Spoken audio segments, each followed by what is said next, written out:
This is the Engines of Our Ingenuity, made possible by the Friends of KUHF Houston. Today, Christmas Greenery. The University of Houston presents this program about the machines that make our civilization run and the people whose ingenuity created them.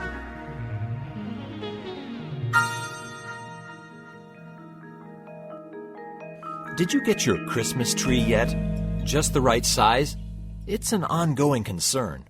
An Alsatian forest ordinance from 1561 states that citizens are allowed one tree no more than 8 shoes in length.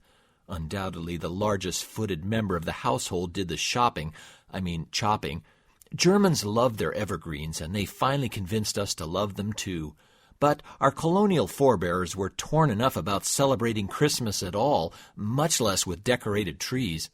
Christmas trees didn't come to America until the first wave of German immigrants arrived in the early part of the 19th century. Thank them as well for the lights on the tree. The story goes that Martin Luther was walking home one cold winter night, composing his Sunday sermon. The brilliant stars twinkling through the forest grabbed his attention, and when he got home he wired candles to the Christmas tree to recreate the effect. We've just updated things a bit with electric bulbs, now LEDs. But let's back up even further.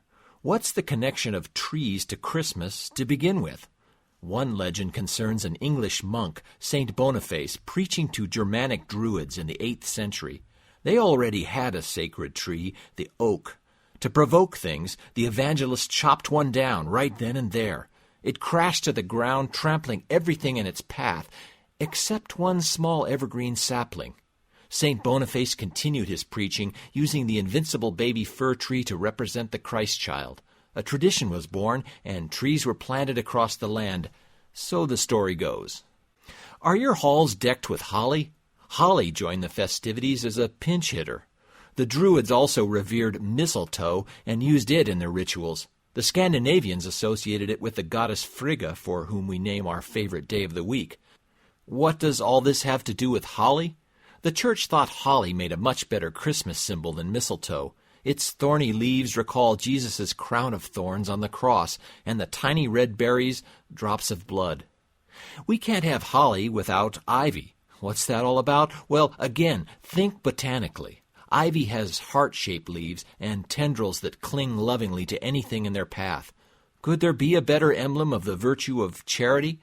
Most colleges started with a religious affiliation, so maybe that's their ivy connection as well. All this greenery grafted to spiritual roots. Are there any newcomers in the garden? Well, relatively speaking, maybe. Poinsettias.